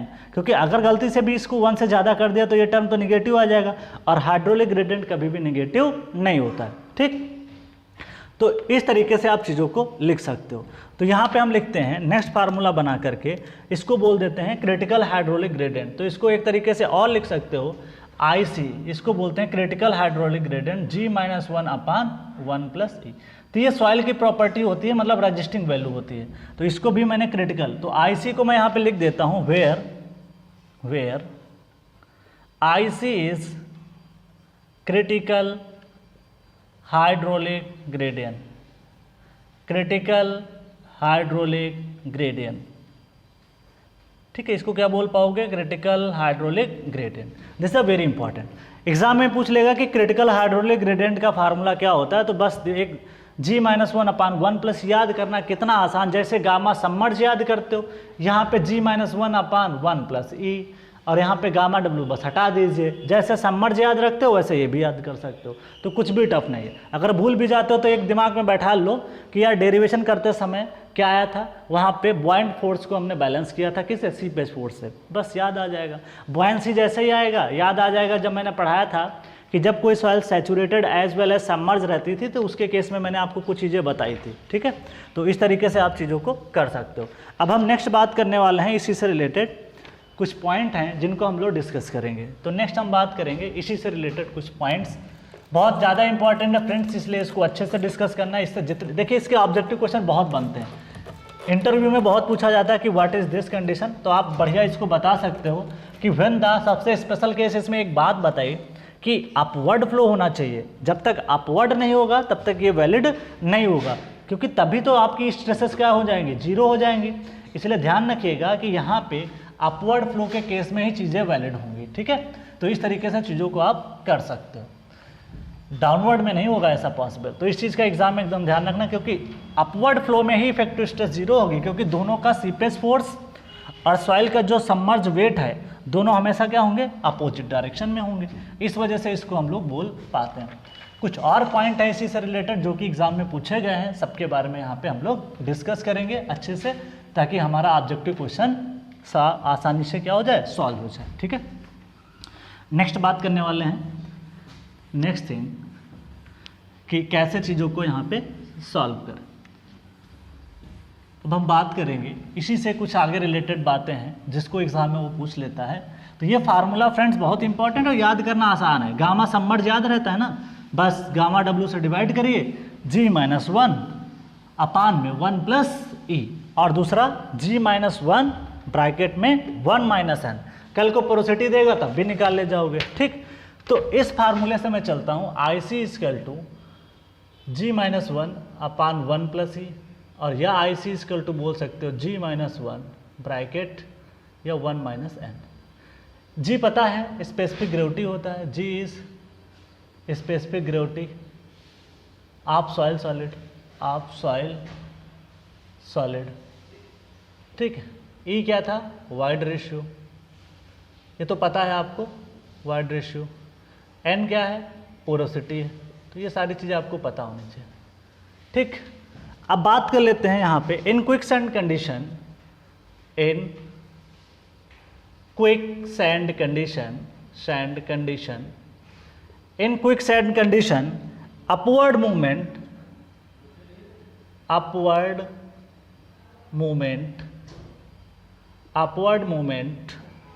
also termed as piping gradient। अब ये पाइपिंग क्यों बोलते हैं, इसके बारे में डिस्कस करते हैं। पाइपिंग ग्रेडियंट, फ्लोटिंग ग्रेडियंट भी बोल देते हैं, क्योंकि इसमें सॉइल फ्लो करने लग जाती है, ऊपर पार्टिकल है, इसलिए फ्लोटिंग ग्रेडियंट भी इसको बोलते हैं, बोल सकते हो आराम से, फ्लोटिंग ग्रेडियंट। नेक्स्ट है बस्ट हो जाता है, इसलिए उसको बोलते हैं bursting gradient. This the very important, because देखिए एक्चुअली ये इसको पाइपिंग ग्रेडियंट इसलिए बोलते हैं, सपोज दैट कि एक आपका डैम है, मान लेते हैं समझाने के लिए ऐसा कर रहे हैं, सपोज दैट ये आपका डैम है, ठीक, पानी का लेवल यहाँ पे कुछ ना कुछ रहेगा। अब देखो यहाँ पे क्या कुछ लेवल मान लेते हैं यहाँ पे है, ठीक है, इस तरीके से आपने देखा। अब पानी का लेवल आपने यहाँ पे बना रखा है, मान लिया कि यहाँ पे सॉइल रहती है, क्योंकि ये रिजर्वायर है तो पानी जाहिर सी बात है कि यहाँ से क्या करना करेगा, सीप करना शुरू करेगा, इस तरीके से पानी क्या करेगा, सीप। अब आप देखो यहाँ पे जो फ्लो है फ्रेंड्स, ये डाउनवर्ड है, ध्यान दीजिएगा, बड़ा इंपॉर्टेंट पॉइंट है, ये ज़्यादातर इरिगेशन में डिस्कस किया जाता है, फिर भी मैं बता रहा हूँ, यहाँ पे फ्लो कैसा है, डाउनवर्ड। लेकिन जैसे ही आप इसके बाद आगे आओगे, इस सेक्शन के बाद यहाँ पे, अब यही फ्लो क्या हो जाएगा, अपवर्ड हो जाएगा। कैसा हो जाएगा, अपवर्ड। अब ये अपवर्ड फ्लो होगा तो यहाँ पे क्या करता है, जो डैम बना होता है ना, डैम के इस डाउनस्ट्रीम साइड में, डाउनस्ट्रीम साइड और this is the upstream side, तो यहाँ पे होता क्या है कि जब अपवर्ड फ्लो होता है तो यहाँ पे मान लिया कि आपकी सॉइल होगी, हो सकता है सैंडी हो सकता है क्ले भी हो सकती है। मान लिया सैंड का केस है, तो सैंड के केस में क्या होता है, अब अपवर्ड फ्लो होगा। अपवर्ड फ्लो में क्या होता है कि सॉइल की जो इफेक्टिव स्ट्रेस होती है वो क्या होती है, डिक्रीज होने लग जाती है। जब सॉइल की इफेक्टिव स्ट्रेस डिक्रीज होना शुरू हो जाती है, क्योंकि क्विक सैंड कंडीशन भी अगर हो सकती है, अगर सैंड का केस होगा तो आप देखोगे कि यहाँ पे कभी ना कभी मान लिया कि इफेक्टिव स्ट्रेस हो गई 0। अगर इफेक्टिव स्ट्रेस 0 हुई तो यहाँ पे क्या है, सॉइल कमजोर हो जाएगी। जब सॉइल कमजोर हो जाएगी तो इसके पार्टिकल पानी के साथ में बहना शुरू हो जाएंगे, छोटे छोटे पार्टिकल ऊपर की तरफ, इस तरीके से, ठीक। जब पार्टिकल ऊपर की तरफ फ्लोट होना शुरू हो जाएंगे तो आप देखोगे पार्टिकल आया कहाँ से, पार्टिकल आएगा, ये वाला पार्टिकल यहाँ से ऊपर चला जाएगा, ये पार्टिकल और ऊपर, ये पार्टिकल और ऊपर, इस तरीके से क्या करते हैं, यहाँ पे भी वही हाल होगा, यहाँ का पार्टिकल ऊपर, फिर यहाँ का पार्टिकल, इस तरीके से क्या होता है, एक पाइपिंग जैसा, एक होल जैसा बन जाता है। यहाँ का पार्टिकल उठ के आगे जाएगा, यहाँ का पार्टिकल उठ के जाएगा, तो एक तरीके का पाइप बन जाता है। यहाँ पे पाइप एक बन जाता है, जैसे सर्कुलर पाइप होता है वैसे कुछ एक पाइप बन जाता है, तो इस वजह से इसको क्या बोल पाते हैं, पाइपिंग। तो पाइपिंग कहाँ पे अकर होता है, जहाँ पे अपवर्ड फ्लो होगा, और वो भी ज़्यादातर डैम में डाउनस्ट्रीम साइड में ही होता है, ठीक है। आप यहाँ पे देख सकते हो अपस्ट्रीम साइड में नहीं होगा, क्यों, क्योंकि यहाँ पे फ्लो कैसा है, यहाँ पे डाउनवर्ड है, और जहाँ पे फ्लो डाउनवर्ड होता है वहाँ पे इफेक्टिव स्ट्रेस क्या होती है, ज़्यादा होती है, इस वजह से यहाँ पे ही होगा। तो पाइपिंग जो अकर होगी, ये पाइपिंग हमेशा जो अकर होगी, this is the downstream side of dam. तो इस चीज़ का थोड़ा सा ध्यान देना, बिकॉज अपवर्ड फ्लो है, कैसा है, अपवर्ड फ्लो, इस चीज़ का थोड़ा सा एग्जाम में ध्यान दीजिएगा। ऐसे क्वेश्चन आईएएस बना देता है, ऑब्जेक्टिव क्वेश्चन, जो कि बहुत ही आसानी से आप टैकल कर सकते हो। नेक्स्ट अगर हम बात करें यहाँ पे, to avoid quick sand condition, important है, to avoid quick sand condition, अगर इसको अवॉइड करना हो तो हमें क्या करना होगा। अगर इसको अवॉइड करना है तो फ्रेंड्स, अगर जो आपका हाइड्रोलिक ग्रेडियंट डेवलप है वो कम होना चाहिए, किससे, क्रिटिकल हाइड्रोलिक ग्रेडियंट से। तो यहाँ पे मैं लिखता हूँ कि this is the, to avoid quick sand condition, I hydraulic gradient, this is the develop कैसे होगा अभी बताता हूँ, I develop is less than I, this is the critical, ठीक है, ये है क्रिटिकल, इसको ब्रैकेट में बोल सकते हो, दिस इज द रजिस्टिंग। जैसे आप फैक्टर ऑफ सेफ्टी नहीं पढ़ते थे, सेम वही कहानी। अब फ्रेंड्स यहाँ पे डेवलप्ड का मतलब हो जाता है, सपोज दैट कि आपके पास हेड ये है और इधर साइड में कुछ हेड है स्मॉल h और यहाँ पे है कैपिटल H। तो यहाँ पे हेड लॉस आपको लिखना होगा, आई लिखोगे h minus small h divide by जितना लेंथ ये ट्रेवल किया होगा, मान लो l लेंथ ट्रेवल किया है, तो ये आई डेवलप हो जाएगा। क्या हो जाएगा? आई डेवलप हो जाएगा। ठीक, तो ये आई डेवलप हो जाएगा, जितना लेंथ वो ट्रेवल करेगा उस लेंथ को आप ले लोगे। अच्छा, आई क्रिटिकल क्या होगा? आई क्रिटिकल वही होगा जो सॉइल की प्रॉपर्टी है, क्योंकि स्पेसिफिक ग्रेविटी सॉइल की प्रॉपर्टी होती है। तो सॉइल की प्रॉपर्टी है मतलब ये रजिस्टिंग वैल्यू हो जाएगी। वाइड रेशियो सॉइल की प्रॉपर्टी है, ये भी एक रजिस्टिंग वैल्यू हो जाएगी। तो वो रजिस्टिंग है, this is called critical hydraulic gradient. अगर वो वैल्यू हमेशा ज़्यादा रहेगी आई डेवलप से, तो कभी भी क्विक सैंड कंडीशन अकर नहीं करेगी। तो दिस इज इंपॉर्टेंट पॉइंट। ठीक, नेक्स्ट बात करते हैं factor of safety, FOS। Factor of safety SOM में भी पढ़ते थे। क्या फैक्टर ऑफ सेफ्टी क्या पढ़ते थे? Yield stress upon working stress in case of ductile material. अगर हम बात कर लें आपका ब्रिटल मटेरियल में, तो वहाँ पे क्या पढ़ते थे? Ultimate stress upon working stress. तो उस हिसाब से अगर आप देखोगे तो फैक्टर ऑफ सेफ्टी में आप क्या लिखोगे? Resisting upon developed value. तो यहाँ पे हम फैक्टर ऑफ सेफ्टी अगर बनाना चाहें तो रजिस्टिंग अपॉन वर्किंग बोल सकते हैं, रजिस्टिंग अपॉन वर्किंग बोल सकते हैं। वर्किंग बोलो या डेवलप्ड बोलो, वर्किंग बोलो या डेवलप्ड बोलो, कुछ भी बोल सकते हो। ठीक, तो मैं क्या लिखूंगा? Factor of safety, this is the IC upon this is the I। बहुत इंपॉर्टेंट है ये फार्मूला, इंपॉर्टेंट है आपका। इस पे भी क्वेश्चन आते हैं, बताऊंगा कैसे आते हैं, सारे हम लोग देखेंगे। तो फैक्टर ऑफ सेफ्टी समझ में आ गया, this is the IC by I। तो इस तरीके से हम लोग कर लेते हैं। नेक्स्ट अगर बात करें जनरली क्विक सैंड कंडीशन, यहाँ पे एक और पॉइंट है नोट करके। Generally quick sand condition, generally quick sand condition occurs in fine sand. कहाँ पे अकर होता है? This is the fine sand. Generally quick sand condition occurs in fine sand. Fine sand में ये क्या होता है? अकर करता है। सो देखिए जनरली प्रैक्टिकली वैल्यू अगर देखें, फाइन सैंड में क्यों अकर होता है, कोर्स सिल्ट में क्यों नहीं अकर होता है, क्ले में क्यों नहीं अकर होता है, तो हम उसको अभी डील करने वाले हैं। अब देखो generally quick sand condition occurs in fine sand. Practically अगर वैल्यू देखी गई फील्ड पे, प्रैक्टिकली वाइड रेशियो की जो वैल्यू होती है लगभग 0.65 से लेकर के लगभग 0.70 के आसपास ये लाई करती है। ठीक है, मतलब कि प्रैक्टिकली देखा गया कि फाइन सैंड की जो वैल्यू होती है उसका जो वाइड रेशियो होता है वो 0.65 से लेकर के 0.7 के आसपास लाई करता है। अब फ्रेंड्स आपको क्रिटिकल हाइड्रोलिक ग्रेडियंट में अगर मैं बात करूं, स्पेसिफिक ग्रेविटी की वैल्यू लगभग होती है सैंड के केस में 2.65। तो अगर मुझे क्रिटिकल हाइड्रोलिक ग्रेडियंट निकालना पड़े तो फार्मूला लिखोगे GS-1 divide by 1 plus E. अब आप बता दीजिए GS की वैल्यू 2.6 लगभग अप्रॉक्सीमेट मानते हैं, और -1 करोगे डिवाइड बाई 1 प्लस ई। ई की वैल्यू कितनी है? This is the 0.65। यहाँ से अगर आप देखोगे तो 1.65 डिवाइड बाई 1.65 दोनों कैंसिल आउट हो जाएंगे, दिस इज द 1।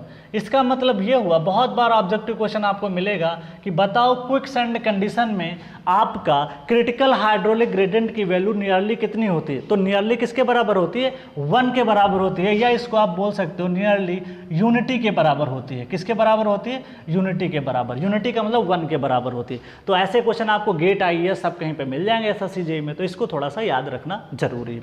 ठीक है, तो नेक्स्ट हम बात करने वाले हैं, नेक्स्ट पॉइंट है जो कि बहुत ही ज़्यादा इंपॉर्टेंट है, नोट करके। ये सारे पॉइंट आपको एग्जाम में मिल जाएंगे। ठीक है, नेक्स्ट है quick sand is not a, बहुत ज़्यादा इंपॉर्टेंट है, quick sand is not a type of sand. It is not a type of sand but it is a flow condition,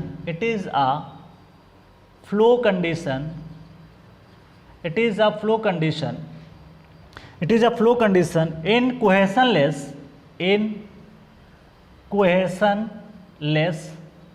soil mass।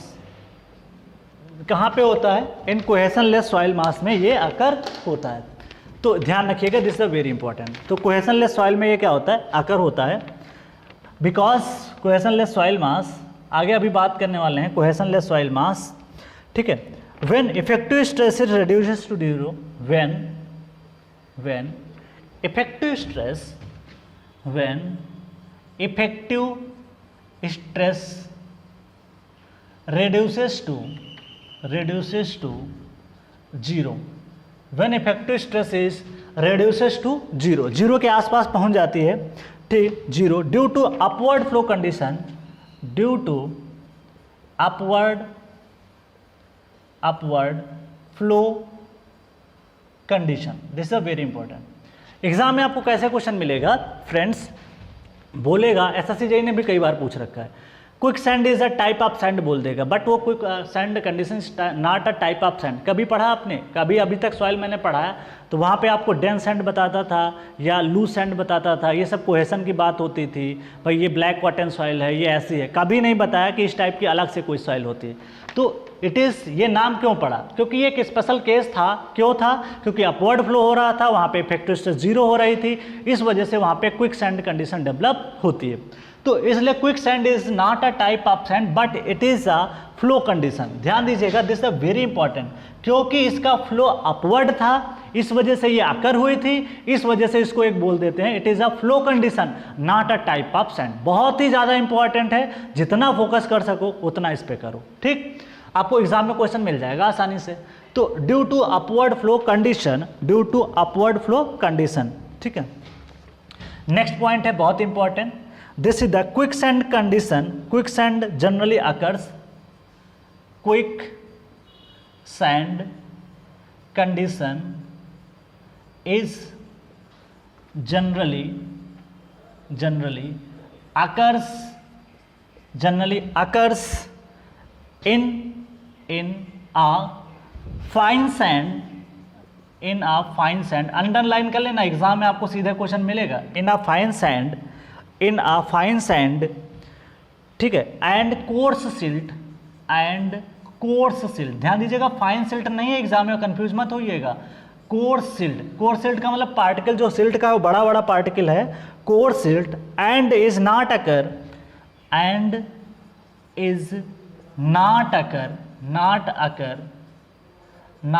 बहुत important, किसमें अकर नहीं करता, ये भी बहुत इंपॉर्टेंट है। नॉट अकर, अंडरलाइन करो यहाँ पे, not occurs in gravel, gravel में अकर नहीं करता है, कॉमा क्ले में नहीं अकर करता है, कॉमा फाइन सिल्ट में नहीं अकर करता है, फाइन सिल्ट बहुत इंपॉर्टेंट है। कोर्स सिल्ट में तो अकर होता है, लेकिन फाइन सिल्ट में नहीं होता। क्यों नहीं होता, उसका रीजन अभी आगे बताएंगे, ठीक है। Fine silt, this is the एलो। अब बात कर लेते हैं कि कहाँ अकर होता, कहाँ नहीं अकर होता, उसके बारे में थोड़ा सा ध्यान देते हैं, ठीक है। तो मैं सारी चीज़ों को इस साइड में बताऊंगा ताकि आपको चीज़ें क्या हो जाएं, क्लियर। अब हम लोग बात करने वाले हैं यहाँ पे कि क्यों ये क्ले के केस में अकर नहीं होता है, उसके बारे में थोड़ा सा यहाँ पे ध्यान देते हैं, ठीक है। तो आगे की कहानी जो है वो रिलेट करेंगे हम लोग, क्यों नहीं अकर होती है कि क्ले के केस में, फाइन सिल्ट में, उसके बारे में थोड़ा सा यहाँ पे ध्यान देते हैं, बहुत इंपॉर्टेंट है।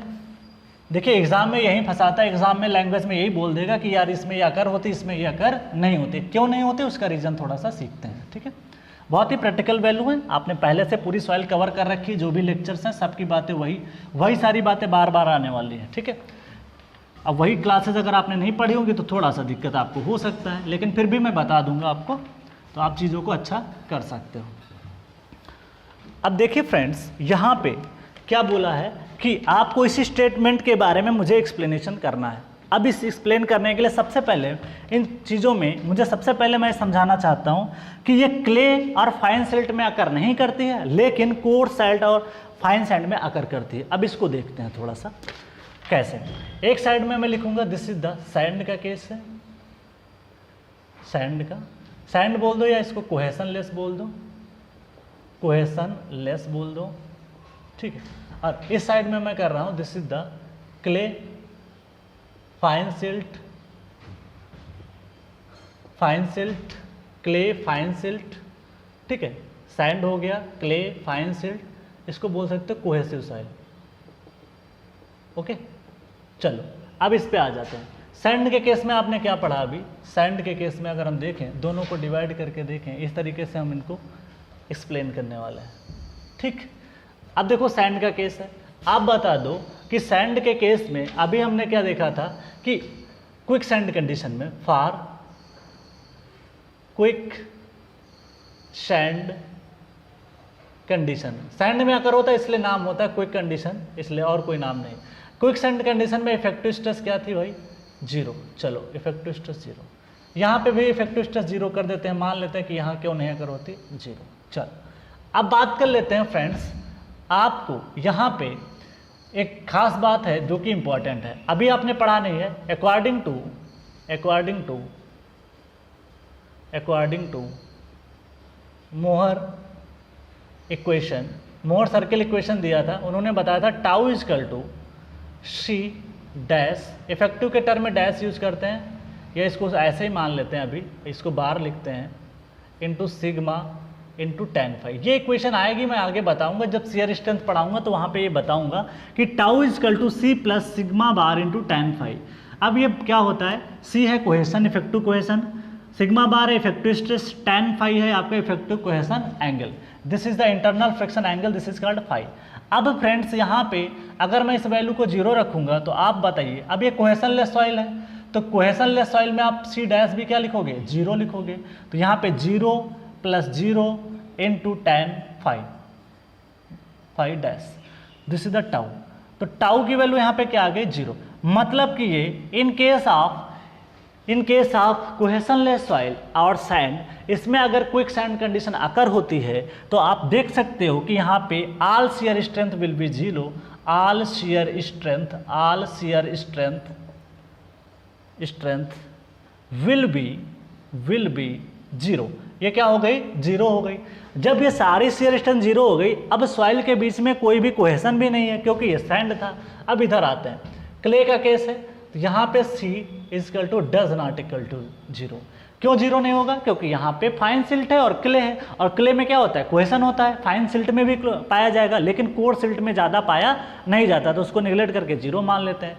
इसलिए यहाँ पे मैंने यहाँ पे सैंड के केस में और जो कोर्स सिल्ट था यहाँ पे R कर लेना, कोई दिक्कत नहीं है। कोर्स सिल्ट बहुत कम इसमें कोहेशन होता है तो निगलेक्ट कर लेते हैं। तो ये कहानी कोर्स सिल्ट और फाइन सैंड के लिए वैलिड थी। ठीक, अब इधर बात करते हैं, आ जाओ। तो यहाँ पे फर्दर इक्वेशन को लिखते हैं tau is equal to C bar plus sigma bar into tan phi. चलो मान लेते हैं कि यहाँ पे इफेक्टिव स्ट्रेस 0 हो गई। अगर ये 0 होगी तो 0 into this is the tan phi dash, tau is equal to लिख सकते हो C प्लस 0। अब आप बताओ जो टाउ है वो किसके बराबर आ गया? C बार के बराबर हो गया। इसका मतलब ये हुआ कि इसमें जो भी स्ट्रेसेस आएंगी, जो भी शियर स्ट्रेंथ आएगी, वो थोड़ा ना थोड़ा इसके बीच में शियर स्ट्रेंथ आ जाएगी ड्यू टू कोहेशन। तो यहाँ पे all shear strength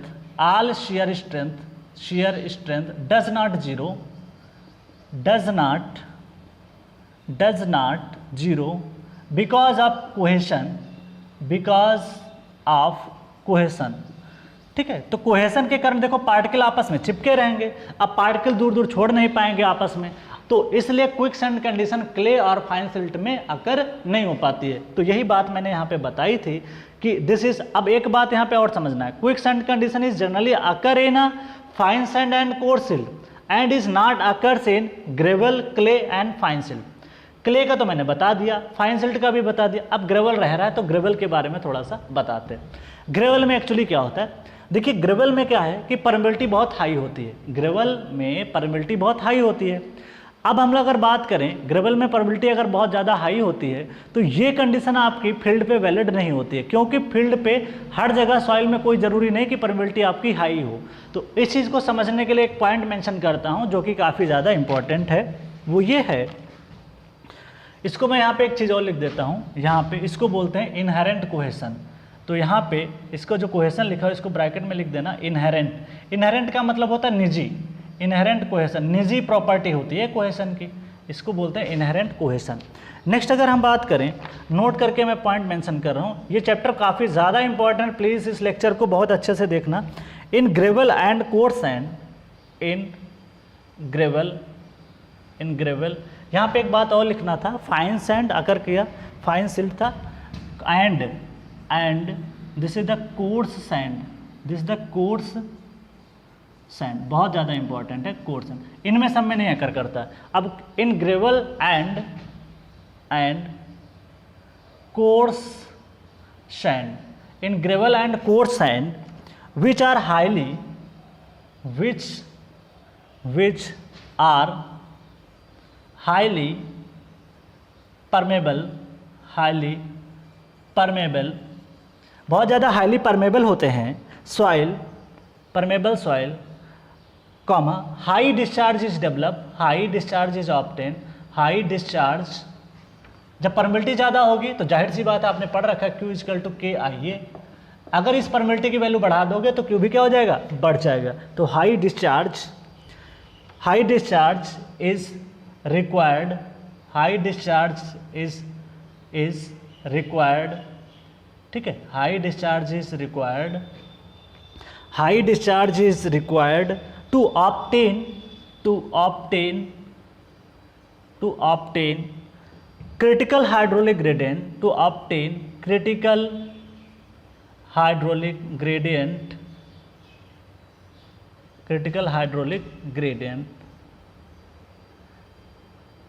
high, this is the critical hydraulic gradient, क्योंकि देखिए यहाँ पे high discharge is required to obtain a critical hydraulic gradient which is in natural condition, which is in a natural condition, which is in natural condition, do not practically possible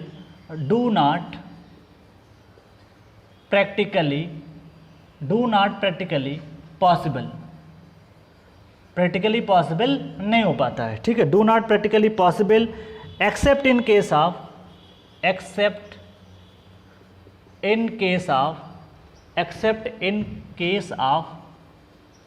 artesian pressure, ठीक है, this is the important line है, artesian pressure condition, ये सिर्फ किस में आकर होता है, आर्टेशियन प्रेशर कंडीशन। अब ये आर्टेशियन प्रेशर कंडीशन क्या होता है, इसके बारे में हम लोग डील करेंगे आगे।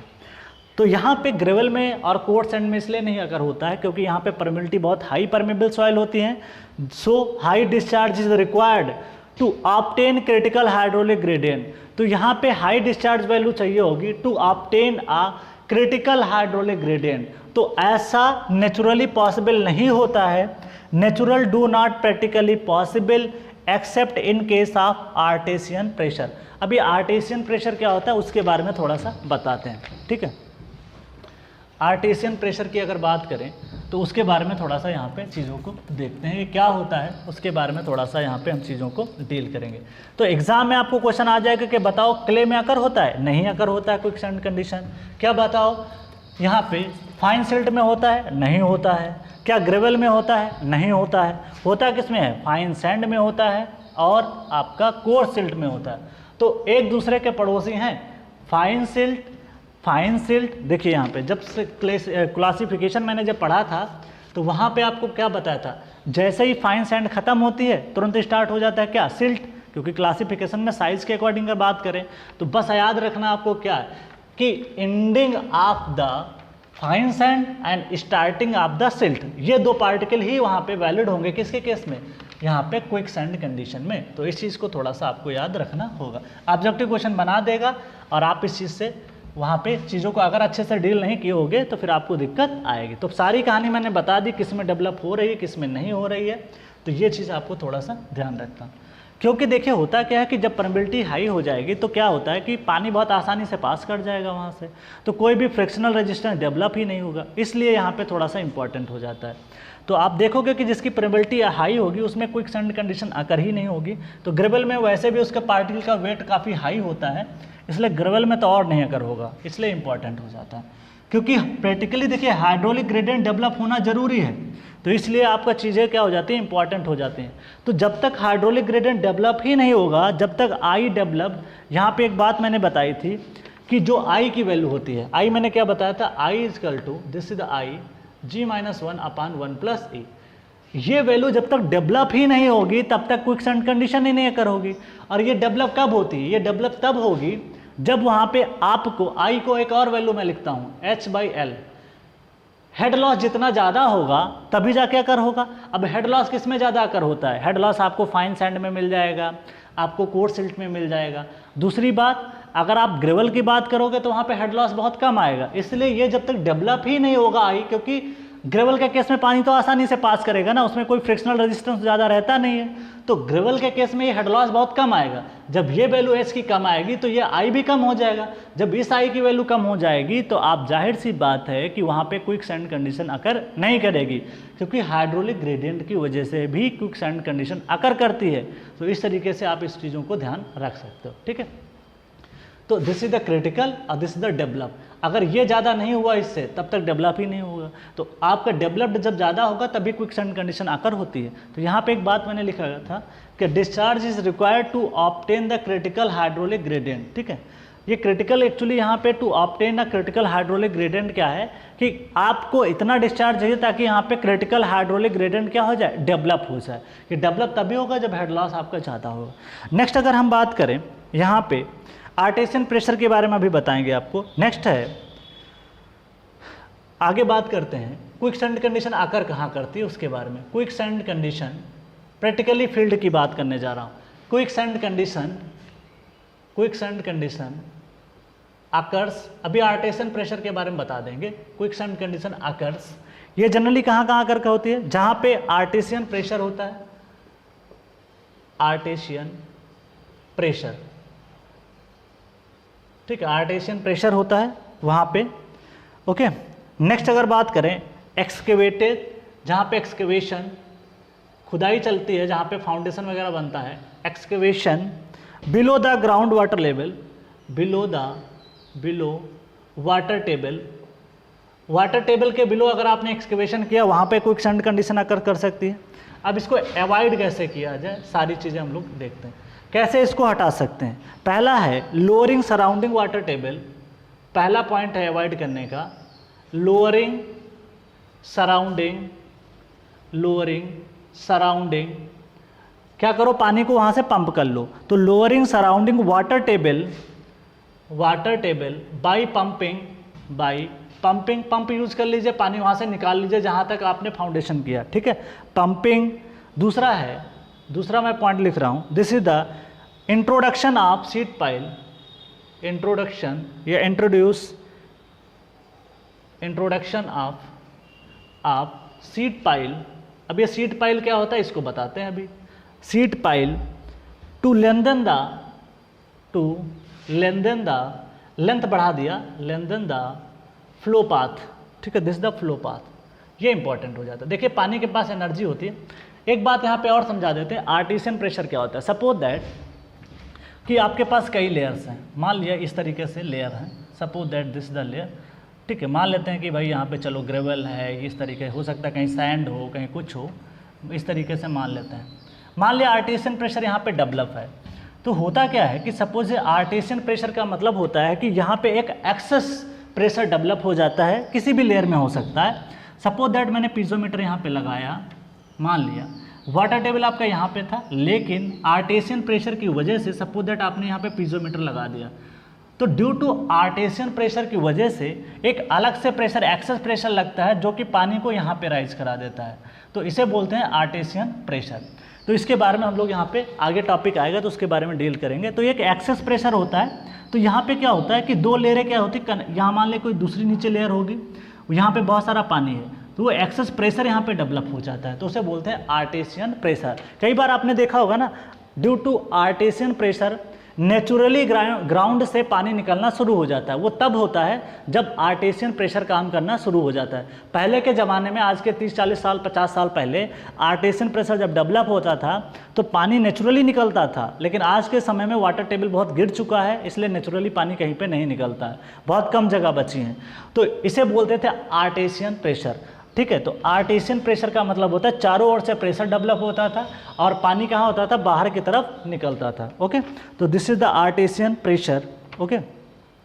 अब यहाँ पे बात करते हैं lowering of surrounding water table. Suppose कोई एक्सकेवेशन कर रहा हो, सपोज आप कोई फुटिंग बना रहे हो, लो मान लेते हैं कि एक फुटिंग है और आपने कोई एक्सकेवेशन किया, मान लेते हैं, लो भाई फुटिंग मैंने बना दी। सपोज दैट आप यहाँ पे कोई फुटिंग बना रहे थे, चलो ये कोई फाउंडेशन है जो आप बना रहे थे। सपोज दैट कि यहाँ पे क्विक सैंड कंडीशन अकर हुई, तो यहाँ पे पानी वानी होगा, जाहिर सी बात है। तो क्या करो भाई, पंप लगाओ, यहाँ पे पंप लगाओ और इस पानी को यहाँ से ले करके बाहर की तरफ निकाल दो, इस तरीके से करके, ठीक है। तो ये पानी जब यहाँ से लोअर कर दोगे तो जाहिर सी बात है, जब पानी, क्योंकि यहाँ से होता क्या है कि ऐसे फ्लो होता है, ये है क्विक सैंड कंडीशन। भाई जहाँ पे मिट्टी जिस लेवल पे आप खुदाई कर रहे थे, फाउंडेशन बना रहे थे, तो होता क्या है कि पानी नीचे से ऊपर की तरफ आना शुरू कर देता है।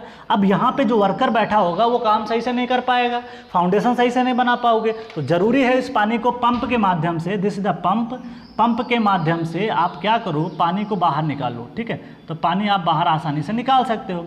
तो ठीक है, एक कंडीशन ऐसी आएगी जब पानी आना बंद हो जाएगा, तो आप इस तरीके से यहाँ पे काम कर सकते हो। तो this is a very important. ठीक है, तो ये सारी चीज़ें होती हैं। इसको क्या कर सकते हैं, तो मैंने क्या लिखा, lowering of surrounding water table by pumping, आसपास का पानी पंप से क्या करो, निकाल दो पानी, तो काम कर सकते हो। तो ये एक इंपॉर्टेंट है। नेक्स्ट कह रहा है introduction of seed pile. Suppose that कि आपने सच दैट कि मान लिया कि कहीं पे आपने इस तरीके से क्या किया, ग्राउंड पे आपने क्या जा करके फाउंडेशन बना रहे हो, फाउंडेशन कर सकते हो, कुछ भी बना रहे हो। तो यहाँ पे क्या लोग करते हैं, सपोज दैट कि आप जाके ग्राउंड में, suppose this is the ground level, this is the ground level. अब इस ग्राउंड लेवल पे जा करके सपोज दैट कि आप यहाँ पे कोई स्ट्रक्चर बना रहे हो मान लिया, लेकिन आपको पता है भाई पानी यहाँ पे है। अब पानी यहाँ पे है, अब ये इंटर कर जाएगा जहाँ पे आप कोई काम कर रहे होगे। अब इसको रोकना है तो हम क्या करते हैं, सीड पाइल लगा देते हैं। सीड पाइल एक्चुअली क्या होता है, स्टील की बनी पाइल, एक तरीके की स्टील की प्लेट टाइप ही होती हैं, इनको हमने यहाँ पे लगा दिया। अब ये सीड पाइल जब लगा दोगे तो पानी तो इसके अंदर से इंटर कर नहीं पाएगा। जब पानी अंदर से इंटर नहीं कर पाएगा तो क्या होगा, देखो यहाँ पे क्या बोला गया है, सपोज दैट कि पानी यहाँ से इधर से आ रहा है, मान लिया पानी इधर से आ रहा है, पहले पानी यहाँ पे इंटर करना चाहेगा, लेकिन आपने क्या कर रखा है, यहाँ पे सीड पाइल लगा रखा है। क्या लगा रखा है, सीड पाइल। जब आप सीड पाइल लगा दोगे, this is called seed pile, this is called seed pile. जब आप सीड पाइल लगा दोगे, ठीक है, सीट क्या होता है, सीट का बना होता है, पाइल इसलिए बोलते हैं क्योंकि इनकी डेप्थ काफ़ी होती है, इसलिए इसको बोल देते हैं सीट पाइल। पाइल एक तरीके का होता है डीप फाउंडेशन। ठीक है, अब देखो यहाँ पे क्या होता है कि जब पानी यहाँ इंटर करना चाह रहा था, लेकिन आपने पहले से स्टील की प्लेटें लगा रखी हैं, अब पानी यहाँ इंटर नहीं कर पाएगा, आपको दिक्कत नहीं आएगी। अब आपने क्या किया कि पानी को एक अलॉन्ग, पानी को आपने क्या कर दिया, एक पाथ दे दिया कि भाई यहाँ से इंटर मत करो, अब कहीं दूसरी जगह से इंटर करो। तो पानी यहाँ से अब इंटर करना शुरू करेगा, इधर से आ रहा होगा तो पानी यहाँ से इंटर करना शुरू करेगा। अब आपने क्या किया, पानी की लेंथ बढ़ा दी। जब पानी की लेंथ बढ़ाओगे तो आपको पहले भी मैं पढ़ा चुका हूँ, I=H/L। आप ये बताइए, जब पानी का लेंथ बढ़ा दोगे, देखिए यहाँ पे क्या हो रहा है कि पानी पहले यहाँ से इंटर कर रहा था, अब उसको लेंथ जो ट्रेवलिंग थी पहले कम थी, लेकिन अब ये लेंथ जो आप दिखा रहे हो, ये जो लेंथ है अब वो बढ़ जाएगी। अब पानी को यहाँ से आके करे इधर जाना पड़ेगा। इसका मतलब पानी से कहा भाई आप घूम के आओ थोड़ा इधर उधर से, तब मेरे यहाँ इंटर करो। जब आप घूम के आओगे तो जाहिर सी बात थक जाओगे, क्योंकि आपकी एनर्जी कम हो चुकी होगी। जब आपकी एनर्जी कम हो जाएगी तो हाइड्रोलिक ग्रेडियंट भी क्या होगा, कम होगा। जब डेवलप्ड हाइड्रोलिक ग्रेडियंट कम होगा तो जाहिर सी बात है क्विक सैंड कंडीशन आकर होने के चांसेस कम हो जाएंगे, क्योंकि क्विक सैंड कंडीशन जब भी तभी डेवलप होती है जब I developed is greater than I critical. इस चीज़ का थोड़ा सा ध्यान रखिएगा, ये तभी डेवलप होगा जब I डेवलप्ड क्या होता है, this is the head loss, I क्या, I होता है हेड लॉस, पीजोमेट्रिक हेड लॉस। अब डिपेंड करेगा कि भाई ये वाटर टेबल इधर कितना है, इधर कितना है, दोनों को वाटर टेबल का डिफरेंस निकाल लो, this is called piezometric head. और लेंथ, जितना वो लेंथ ट्रेवल करेगा उतनी लेंथ को कंसिडर करते हैं। अगर आप लेंथ बढ़ा दोगे तो लेंथ बढ़ाओगे तो हाइड्रोलिक ग्रेडियंट क्या हो जाएगा, कम। जब ये डेवलप्ड वाला आपका कम हो जाएगा, दिस इज द, ये है कंडीशन किसके लिए, क्विक सैंड आकर होने की। क्या है, क्विक सैंड कंडीशन आकर होने की। और इसको अवॉइड करना हो तो दोनों में आपस में क्या करना है, इनवर्सली, आपस में अगर ये क्विक सैंड कंडीशन आकर होने का है, क्या है, अकर कर सकता है, लेकिन इसको हटाना है तो I डेवलप क्या कर दीजिए, लेस देन IC कर दीजिए। ये क्या है, अवॉइड है, क्विक सैंड कंडीशन अवॉइड कर सकते हो। तो ये होता है। वैसे कह सकते हो ना, जैसे कि वर्किंग स्ट्रेस पढ़ते थे, वर्किंग लोड होता है और एक क्या होता है, रजिस्टिंग होता है। तो यहाँ पे I डेवलप्ड क्या है, वर्किंग है, IC क्या है, रजिस्टिंग है। सोम में जैसे पढ़ते हो वैसे यहाँ पे लगाते हैं। तो इस तरीके से वहाँ पे भी चेक करते हैं मटेरियल फेल करेगा कि नहीं करेगा। मटेरियल फेल तभी करेगा जब यहाँ पे I developed is greater than IC हो जाएगा। तो इस तरीके से हमने यहाँ पे चीज़ों को डील किया। ये मैक्सिमम चीज़ें आपकी मैंने यहाँ पे डील कर ली और ये आपका था टॉपिक। अगले टॉपिक में मिलेंगे जो कि सीपेज का नेक्स्ट पार्ट होगा, जिसमें हम लोग डील करेंगे सीपेज है और फ्लो नेट है, लाप्लास है और अर्दन डैम से कितना पानी फ्लो करता है, वो सब डिस्चार्ज वगैरह हम लोग वहाँ पे मेजर करेंगे। तो वो भी क्लास काफ़ी इंपॉर्टेंट है क्योंकि एसएससी जेईई में वहाँ से भी क्वेश्चन आना शुरू हो गए हैं, उसको हम लोग डील करेंगे। ठीक है, तो सॉइल का आपका कोर्स लगभग 50% के आसपास पहुँच चुका है, 50% से ऊपर ही हम लोग पहुँचने वाले हैं और धीरे धीरे कोशिश करेंगे कि जून में सॉइल को कंप्लीट कर लें। ठीक है, और सॉइल को कंप्लीट करेंगे, स्टील को भी 15-20 जून तक कंप्लीट कर लेंगे, ये सारे काम अपने हो जाएंगे, फिर अगले सब्जेक्ट जो बच्चे होंगे वो रिमेनिंग हम लोग कंप्लीट करेंगे। तो फ्रेंड्स यहाँ तक हमने चीज़ों को डील किया। तो आज के लिए फ्रेंड्स इतना ही पढ़ते हैं। बाकी सारी चीज़ों में किसी प्रकार का अगर डाउट हो तो प्लीज़ कमेंट बॉक्स में बताइए, मैं उसको अगले लेक्चर में क्लियर कर दूंगा। अगर नहीं बताओगे तो फिर कैसे हमें जान मिलेगा कि आपको समझ में आ रहा है कि नहीं। तो ठीक है फ्रेंड्स, आज के लिए इतना ही क्लास रखते हैं, नेक्स्ट क्लास में मिलते हैं न्यू क्लास में। तो thank you all of you and happy learning.